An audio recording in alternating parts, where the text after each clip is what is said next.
What do you do when you live in Canada and it's winter? There's snow out, it's like minus 15 degrees. You go snowboard.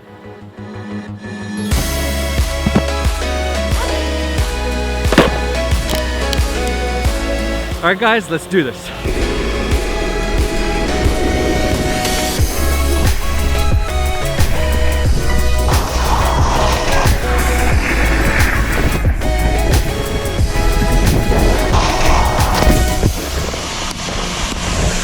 So I'm riding with my friends Alan and Brody today. Say hi guys.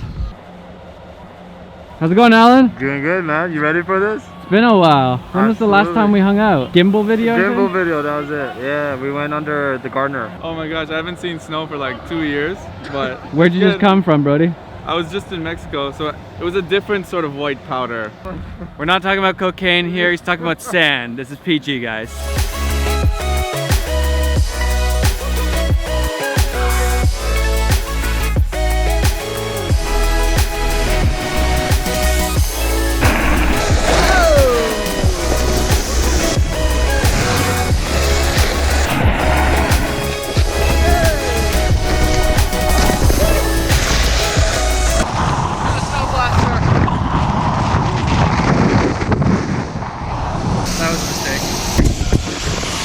Terrible mistake going through that thing. Brody is making a huge mistake right now. He has stopped the vlog inside the snow cannon area. I learned my lesson, and I think he will too. How was that? Yo, I had to get through like a blizzard to find you. Yeah, how's your camera filming in that blizzard cannon thing? Well, we'll find out once we get home, I guess. That looks good. Is it We leave it to like... Yeah, oh, we should have left it in the car. Yep, I was right. He learned his lesson. All right, first half of the day done. Time to take a break, grab some food, and answer some questions. It's time for Ask Maddie. All right, food has been eaten. I feel good, a little full. But let's answer some questions. First up, we have, what is the best way to get your name out there as a photographer, videographer? Well, it's always going to be my answer, and that's to make something good. You have to make a good product in order to get your name out there. All the other stuff, the marketing, all that stuff comes kind of afterwards. But first, you need to make a really good product, whether it's photo or video. You need to be good at what you do, and then it kind of just naturally happens. But first, just focus on making something good. Thoughts on the Sigma 18-35 f1.8? Probably my favorite ever lens. The only downside is that it doesn't work on full frame. Other than that, the best lens that's out there in my opinion. All right, this one's a good one. If you could choose one camera to use for the rest of your career, which one would it be?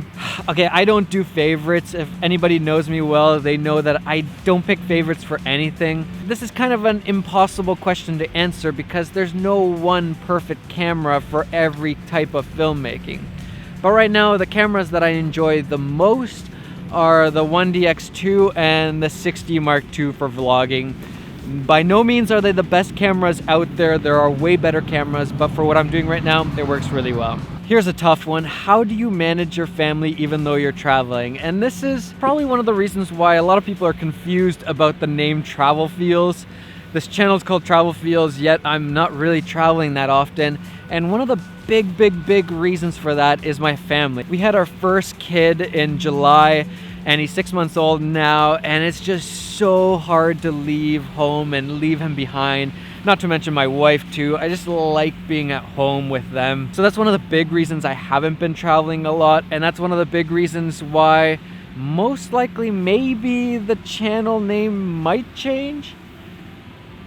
That's a big decision, but if you see a channel by the name of Maddie Hapoya, it's Travel Feels. I just switched it over. It might happen. Is it awkward filming in public? Yes.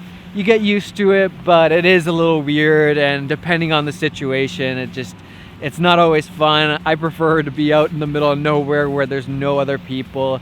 But again, with practice, you get used to it. Which stabilizer do I prefer?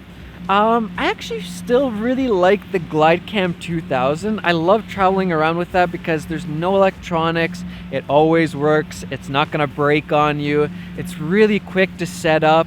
There's some big downsides to it, like if it's really windy, you can't use it. Gimbals work way better in those kinds of situations. But the glide cam is a really good tool. Here's a question that got asked a whole bunch, and that's how do you grow YouTube? And there's no quick fix for this one, guys. No matter how many times you ask me, I'm always gonna say the same thing, and that's you gotta make a good product. You gotta be good at what you do. So don't worry about growing it right away. First, just enjoy what you're doing and learn, get really good at it. Learn, make, repeat. All that other stuff, audiences, growing YouTube channels, money, all that comes afterwards. But first, learn, make, repeat over and over again, that same process, and then all that stuff is gonna come. Here's a question from Becky and Chris. What made you get into cinematography? Who inspires you? And this is kind of an interesting question because I can't really answer that. There wasn't like a specific thing. I just kind of all of a sudden got interested in filmmaking, and I was just hungry to learn, and I was just watching tutorial after tutorial, and I just practiced all the time. And just over time, I got really into it. There's a lot of big inspirations in my early days. For example, a guy named Solomon Lichtam. He was just a beast of a filmmaker back in the days of Vimeo, and that was super cool. He made incredible work on cameras just like a 70, and I was just blown away by that stuff. And he was one of my really big inspirations when I was learning, and I think that's kind of where a lot of the cinematics and that stuff comes from. He played a big role in that as somebody that I aspired to. All right, it's way too cold out here. I gotta find some shelter.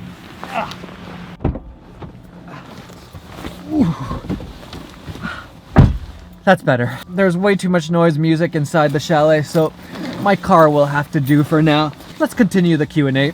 Favorite lens to vlog with?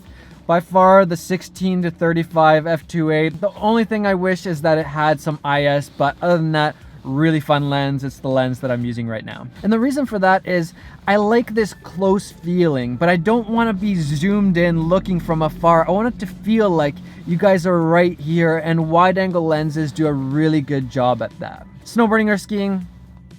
Here's an interesting one. How do you feel when someone comes up and asks you for a photograph? Now, one of the biggest reasons why I didn't want to start a YouTube channel is that I actually really value my anonymity. I like being able to walk down the street and nobody recognizes me. So that was one of the big things that I had to kind of overcome and almost sacrifice in this whole YouTube thing. I love YouTube, but I'm just not the kind of person to be the center of attention for things. So it's interesting. But that being said, I actually really like it when people come and ask me things and just say, oh, they love my work. It's really cool to hear, and it's crazy to think that the things that I'm making are reaching so many people. So I actually like it. But time and place, if I'm with my kid or something like that, don't come ask for a photograph. All right, there's a lot of questions about how to get hired or how to get paid jobs. And a lot of people hate this advice, but I would actually say if you're not getting any paid work, first do some free work. And of course, there's going to be a ton of people that are outraged by this advice, especially the kind of, you know, mid to low level people, the wedding videographers, those kinds of people who have just been doing it for so long and they're kind of jaded. They're gonna tell you this is the dumbest thing, you should never do anything for free. But when you're starting out, it's different. You need some portfolio pieces, and it really helps to be able to say that, well, I made this video for this company or that video for this company, but also it might turn into paid work. So for example, if you've never ever shot a wedding and you want to get into weddings, well then shoot your cousin's wedding or your brother's wedding or some family member's wedding where it's not gonna really matter because you're doing it for free, and if it doesn't turn out amazing, it's okay, it's just a family member. But then that can lead to other paid jobs. But that being said, don't do free projects for too long. Try to get some sort of pay so that people value you more and see that, okay, this is actually something that you should be getting paid for. C300 Mark II or Red Scarlet W? I'd say it depends what you're shooting. If you're doing docs, C300, hands down, by far. And then if you're shooting something like music videos or high-end commercials, then maybe the Scarlet, but I feel like the Scarlet doesn't really pull. I'd probably just go with the C300. Here's a really important question. I think it's on a lot of people's minds, and that is, Now that you have pretty much endless possibilities to learn stuff from the internet, do you still think it's worth it to go to a film school? And this is pretty tricky because I've never been to film school, but I would say, what should I say? I think I'm leaning more towards no.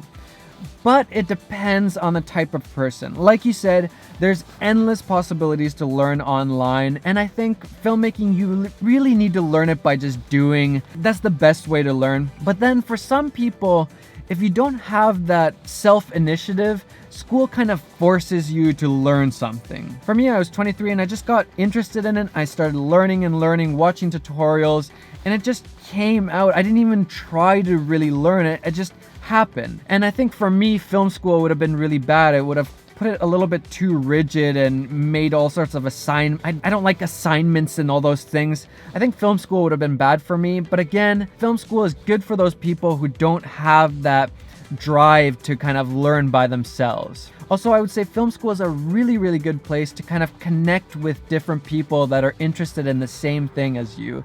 A lot of people, they finish film school and they have these solid relationships with different sound people, directors, producers, all these different people, and then later on you work with those same people. So those relationships can be worth gold. But just because you go to film school doesn't mean you're going to be a filmmaker. You still have to put in that work and make the effort to actually learn. And if you're in film school, definitely do some personal projects and learn on the side. But I think it's better to just take that money and spend it on some gear and courses and all that stuff and just learn on your own.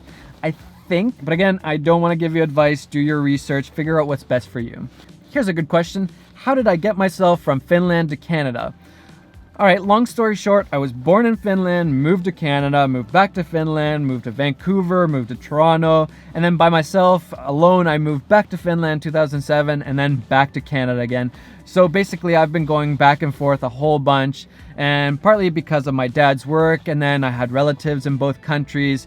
And then when I went by myself, I just wanted to try something different. I was in university, I had finished 2 years of it, and I wanted to do something different, see if there's anything else I could do. And I went to Finland for Bible college and just met the most amazing people there and started filmmaking and all that stuff. And it was a really important time of my life. So long story short, that's how I got to Canada. I hope you guys aren't getting tired yet. Here's a good one. How do you find the time to do vlogs, shootings, with respect to my family? I think a lot of it has to do with planning. I don't just vlog all day or anything like that. I plan on my videos, I go and shoot them, I edit them, I upload them. I'm not a person who just vlogs everything and then tries to figure out some sort of video at that. I'm really intentional, I plan things out. I think that's a really good way of not letting vlogging take over your whole life and save yourself some time also. You're not shooting a whole bunch of stuff that's never gonna make it into the video. I only film stuff that's gonna be in the video. Or try my best to, at least. All right, guys, I have a couple more hours to snowboard, so I'm gonna make use of that time, and we'll get back to these questions a little bit later.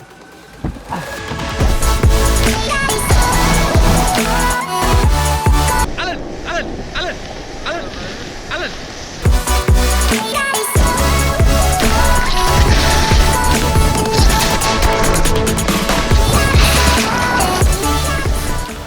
All right, guys, that's it for today. Done for snowboarding. You guys have a good time? That was amazing, dude. Great time. I had a great time. Very cold, but worth it. You guys should go check these guys out on Instagram. I'll link you guys down below. All right, let's get home and we'll answer some more questions.